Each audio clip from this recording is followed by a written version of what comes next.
Before this video begins, I want to remind you all that there will not be another new episode until July the 16th. So I hope y'all will enjoy these discussion and prediction videos. Until then.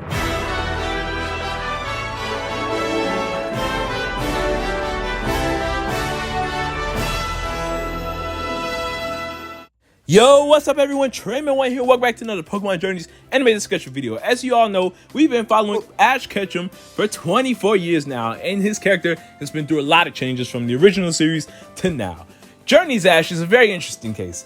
Many love him, many not so much. So I want to go ahead and give my rating on Journeys Ash as a whole, his character, battle-wise, and everything of the sorts, and basically give my opinion on him. For starters, let's talk about Ash's personality in Journeys. So to be honest, I actually do enjoy Ash's personality in Journeys the most. It has a good mix of that fun, energetic Sun and Moon energy, but at times he can also get serious, kind of like how X and Y was. So I do think that Journeys Ash has a really great personality. He really feels like a big brother role to Go in most situations. Actually, not so much recently because Go has actually been doing a lot of growth himself. But in the very beginning, I really did love that part of Ash. Ash definitely felt like a champion, and he still does to this day. Unlike most occasions, best wishes, Ash actually doesn't really seem to be reset either. He knows a lot of strategies, a lot of moves. Ash's battle-wise has been amazing. Literally, in episode 7, the first real battle that we get to see Ash and Pikachu enter, he uses the same strategy that he used to win the Alola League and comes up with many new strategies along the way. For example, the Electro Web strategies with Hitmontop and stuff like that, those were really amazing. I do love Ash's battle style in this series. The one time I can say I wasn't really a big fan is the first loss against Bia. Now, for some reason, this was an out-of-character moment for Ash, and I gotta say, for Champion Ash, this shouldn't have happened. Obviously, he lost to Bia with his two weakest Pokemon, but then got into this whole depressed mode, saying that, he'll never reach Leon, he should give up on his goal, and that's not Ash's character. Yeah, and unfortunately, that was one weird moment, but for the most part, I think other than that, Ash has been on top of his game battle-wise.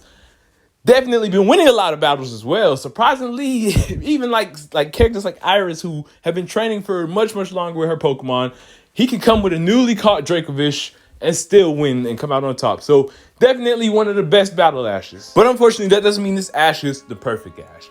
He's had many mistake moments, and I understand, everyone can make mistakes, but they haven't handled his mistakes right. Versus in the Alola League, when he was in the heat of the moment, Naganadel went in for a poison type move on Lucario, he's like, oh, that's right, he noticed his mistake. Here he has the mistakes, it's like, what's going on? Thunderbolts and Golurk. Team Rocket's ground type Pokemon. Flygon, you can kind of let slide, but the other ones I cannot because Ash, what are you doing? You know this stuff, bro. Literally, the Rotom phone mentions these are ground type Pokemon. He's sitting here with the Rotom phone hearing this and still goes in for Thunderbolt. I get maybe the Golurk was in heat of moment. Team Rocket, though, you can't get past that. He literally witnessed Zapdos using electric type moves on these Pokemon and still went ahead and did it himself anyways. I just don't understand. Now, as for Ash and his progression towards his goal, it's a hit or miss. The World Championship battles that we do get to see are amazing. But notice that I said do get to see. Journeys, unfortunately, skips so many of the World Championship battles that we can't really feel a sense of progression for Ash in this series. We don't get to see him really train with his Pokemon maybe once or twice every 20 episodes for like 2 minutes. But I don't know. I feel like we're missing something. In the original series through Sun and Moon, we got to see episodes dedicated to Ash training with his Pokemon, learning new moves, just overall, just training to get better at something that they need to progress on. For example, Farfetch with that whole spinning problem. We never got the resolution to that, but who cares? I guess it doesn't really matter anymore. It's evolved now. But with that being said, they got to work on Ash's progression. Because, yeah, I get it. He's in the hyper class now. He is a strong trainer. He has been shown to be pretty powerful. But he still needs to progress. Like Dynamax, for example. He's only used Dynamax that one time in episode 13. Like, what in the world? Ash, you got to fight Leon with Dynamaxing. And I'm pretty sure Pikachu would still lose if he was to fight once again with Dynamaxing at this time, because they haven't done any type of training, they haven't done any type of practice. Pikachu's not used to the form, so they need to focus on the Dynamax aspect more. Ash training-wise could be a lot better in Journeys, I will admit. So hopefully with the next couple of episodes we got in the hyper class, we will get to see him train more. But until then, yeah, this isn't the best when it comes to reaching his goal. But I will say, if you want to ask for continuity, this is your guys. Journeys has hit the nail with continuity and Ash. He remembers so many events, brings up events from the past, characters from the past, everything of the sort, and I love it so much. Even to the point that he has no worries about remembering old Pokemon, which Sun and Moon actually kind of fixed that as well, because the Rotom Dex, here goes the one that's dexing all the Pokemon. I'm loving that Ash remembers stuff. Literally, when they were handling with Alolan Ninetales, go ask his Ash, what types are good against Alolan Ninetales types? And Ash answers instantly, because, you know, Ash is a battler. He's experienced these type of Pokemon before. Not so much with Ninetales, but yes, Vulpix. So, and maybe other Ice Fairy types along the way. So I just love the continuity side of Ash in Pokemon Journeys. Definitely one of the best. Next up, I'll give my overall rating of Journeys to Ash and what I believe he can do to improve to be one of the better Ashes later down the line. My rating for Journeys Ash right now is a solid 6 out of 10. He's not the best, but he's not the worst. I say ranking him to the other Ashes, he's definitely below XY, Sun and Moon, and Diamond and Pearl Ash, which I believe Diamond and Pearl Ash right now stands as the best Ash, as he did a lot. He did it all. He trained, had the continuity, he was humble, had the great personality, he had the great battle style. Even though he did have a couple bad losses to Paul, Ash definitely knew what he was doing in Pokemon Diamond and Pearl. All of those things implemented in the Journeys Ash could help him a lot, along with a couple more things. For one, they need to stop putting Ash down to make Go look good. Now, they haven't been doing that as much lately, but there are still a couple of occasions.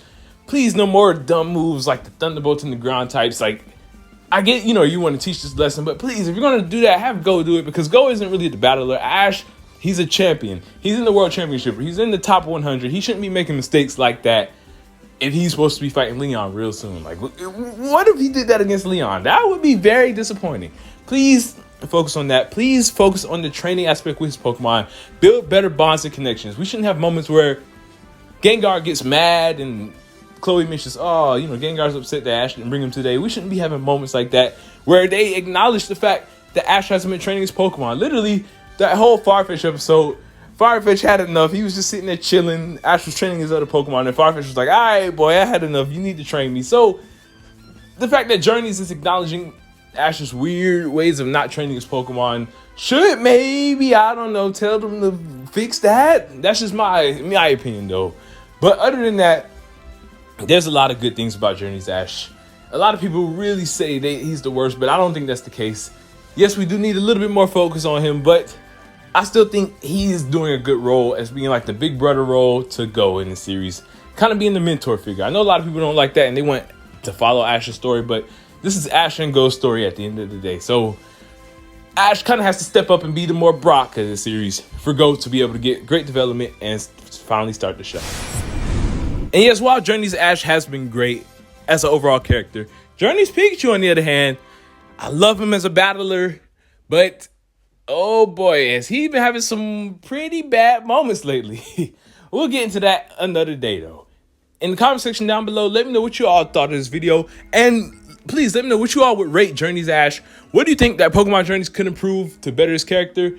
What are some things that you love about him, and what are some things that you don't like? I would love to hear. Thank you all for watching. I hope you all enjoy. And if you all have any video suggestions for me over this 3-week hiatus that Pokemon Journeys has given us, please let me know in the comment section down below. I'd love to hear. Trayman1, peace out.